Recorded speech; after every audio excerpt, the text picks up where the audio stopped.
আজ যাব পূর্ব বর্ধমান জেলার ঘুষকরায়। দেখব ঘুষকরার চোংদার পরিবারের প্রতিষ্ঠিত শিব মন্দির, যা সোমনাথেশ্বর শিব মন্দির বলে পরিচিত।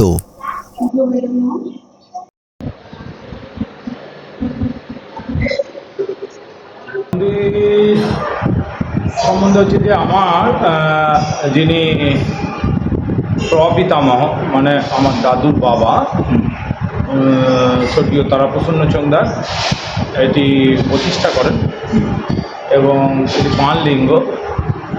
যজ্ঞ দেওয়ার সঙ্গে সঙ্গে এই বাণলিঙ্গের কালার চেঞ্জ হয় এবং ভেতরে গ্রহ নক্ষত্র যে ঘুরে বেড়ায় সেটা প্রকাশ পায় আর কি।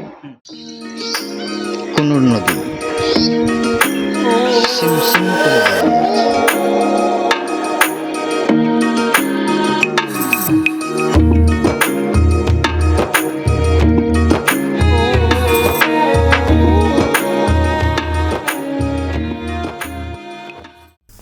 ঘুষকরা রেলওয়ে স্টেশন বা বাস স্ট্যান্ড থেকে টোটো করে এই শিব মন্দির চত্বরে আসা যায়। হাওড়া বর্ধমান সাহেবগঞ্জ লুপ লাইনের একটি গুরুত্বপূর্ণ রেলওয়ে স্টেশন এই ঘুষকরা। জানা যায় ঘুষকরার পূর্ব নাম ছিল ঘোষঘাড়া। ঘুষকরার উত্তর ভাগে কুনুর নদী ও দক্ষিণে ঘুষকরা নদী প্রবাহিত। মুকুন্দ রামের চণ্ডীমঙ্গলে ঘুষকরা নদীর উল্লেখ আছে। এই ঘুষকরায় চট্টগ্রাম থেকে আগত চোংদার পরিবার বর্ধমানের রাজার নিকট হতে পত্তনি পায়। এই চোংদার পরিবার ঘুষকরা অঞ্চলে বহু মন্দির প্রতিষ্ঠা করেছেন। তার মধ্যে উল্লেখযোগ্য এই সোমনাথেশ্বর শিব মন্দির। গ্রামের উত্তর ভাগে মাঠের মধ্যে নবরত্ন শোভিত সোমনাথেশ্বর শিব মন্দিরটি 1321 সালে স্বর্গীয় তারাপ্রসন্ন চোংদার মহাশয় প্রতিষ্ঠা করেন। খুব সুন্দর পরিবেশে এই মন্দিরটি। বর্তমানে এই সোমনাথেশ্বর শিব মন্দিরটি চোংদার পরিবারের উত্তরসূরিরা দেখাশোনা ও পূজা অর্চনা করেন।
এখন জেনে নেব চোংদার পরিবারের সদস্যের কাছ থেকে মন্দির সম্বন্ধে এবং পূজার সম্বন্ধে দু চার কথা। আমরা যে মন্দিরে আছি সে যে মন্দিরে আছি আমরা এখন, সেই মন্দির সম্বন্ধে বা বাবার সম্বন্ধে একটু বলুন। সম্বন্ধে হচ্ছে যে আমার যিনি প্রপিতামহ মানে আমার দাদুর বাবা স্বর্গীয় তারাপ্রসন্ন চোংদার এটি প্রতিষ্ঠা করেন এবং এটি বাণলিঙ্গ। দুর্গ দেওয়ার সঙ্গে সঙ্গে এই বাণলিঙ্গের কালার চেঞ্জ হয় এবং ভেতরে গ্রহ নক্ষত্র যে ঘুরে বেড়ায় সেটা প্রকাশ পায় আর কি। যিনি দাদু আর কি স্বর্গীয় ধনেশ্বর চোংদার মহাশয়, উনি কিন্তু একটু অসুস্থ হয়ে যাবেন, তার মানে আরোগ্য কামনার জন্য অনেকটা শোনা যায় যে হচ্ছে গিয়ে এই শিবলিঙ্গ প্রতিষ্ঠা করা। শোনা যায় যে পরমানন্দ মহারাজ যিনি হচ্ছে গিয়ে ভারত সেবাশ্রমের প্রতিষ্ঠাতা, তিনি যোগ্য করে গেছেন। ওনার ওখানে সমাধি আছে, ওনার নাম শেখর পট্টনায়ক, শেখর মহারাজ। ওনার এই যে ছবি ওখানে রয়েছে, মন্দিরের ভেতরেও রয়েছে। তা উনি মানুষজনকে ওই মোমের পালক দিয়ে হচ্ছে গিয়ে ছেড়ে দিতেন, মানে হাত বুলিয়ে দিলি কারোর কিছু ব্যাধি হলে হচ্ছে গিয়ে ভালো হয়ে যেত। মানে মানে ঘুষ করার ডাক্তারবাবু বলেই পরিচিত ছিল। মানে এই মন্দিরের সঙ্গে যে বাবা সোমনাথেশ্বর, সোমনাথেশ্বর শিব বলে পরিচিত। যেহেতু অসুখের ব্যাপারটা এখানে, যেহেতু সোম ক্ষয়রোগ জনিত, মানে শাস্ত্রে যেটা জানা যায় যে ক্ষয়রোগ জনিত কারণে হচ্ছে গিয়ে মানে পৃথিবীর ভারসাম্যের প্রতি হয়ে যাওয়ার কারণে দেবাদিদেব তাকে মাথায় স্থান দেন, সেরকম হয়তো এটাও তারও নামকরণ হতে পারে যে রোগের ব্যাপারে সোমনাথেশ্বর। এটাও একটা কারণ হতে পারে সবটাই। কারণ এই মন্দিরে প্রত্যেক বছর হচ্ছে গিয়ে মহোৎসব যেটা হয় শিবরাত্রি, আমরা কিন্তু কোথাও চাঁদা তুলতে যাই না।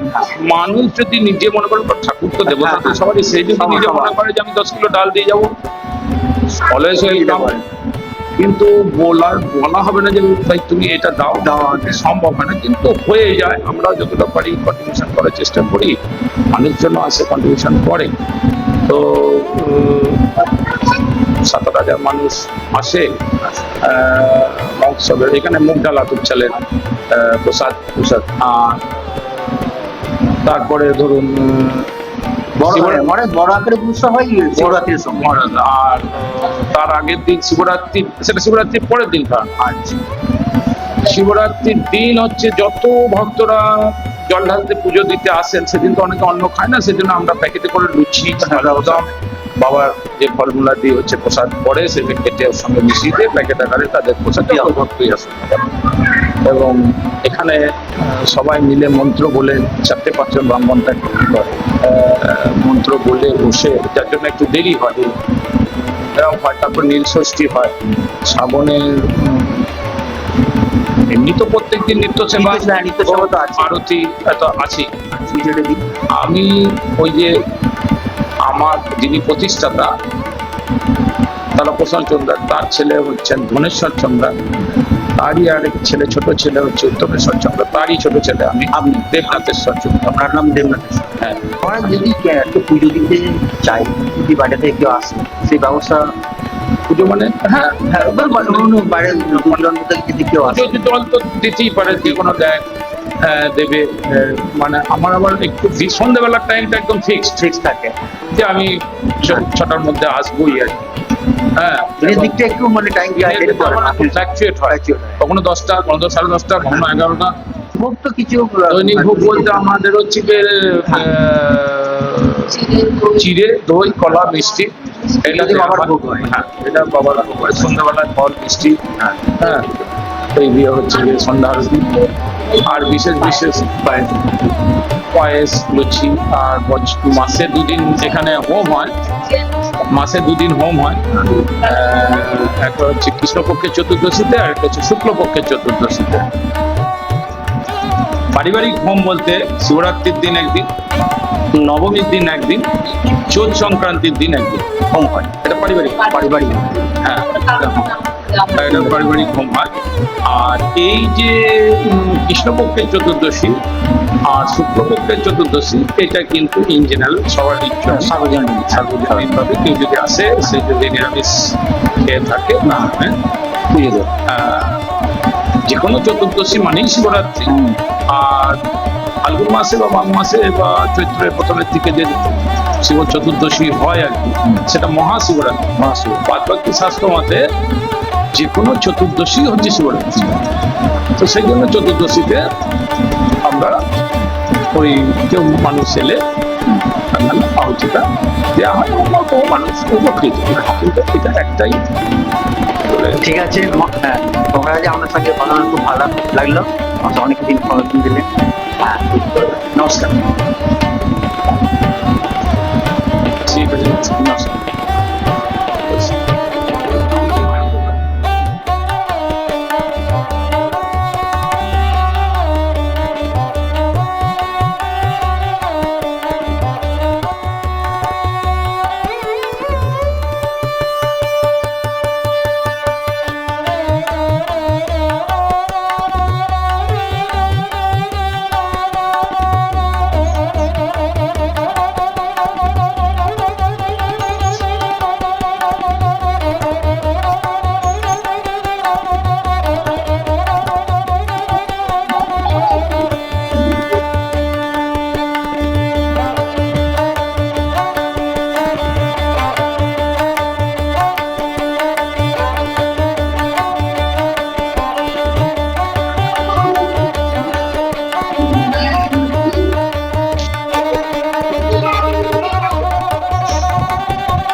এই শ্রী শ্রী সোমনাথেশ্বর শিব মন্দিরের উত্তরে কুনুর নদী বয়ে চলেছে। পাশে বয়ে যাচ্ছে কোনো। এই কুনুর নদী পূর্ব বর্ধমান জেলার একটি গুরুত্বপূর্ণ নদী। এই নদী গুসকরা শহরের পাশ দিয়ে আউসগ্রাম ও মঙ্গলকোট ব্লকের মধ্যে দিয়ে প্রবাহিত হয়ে অজয় নদে মিশেছে। তাই অজয় নদের একটি শাখা নদী এই কুনুর। সিম সিম করে বয়ে যাচ্ছে।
বোলপুর বা গুসকরা বেড়াতে এলে অবশ্যই এই সোমনাথেশ্বর শিব মন্দিরটি দর্শন করে নেওয়া যেতে পারে।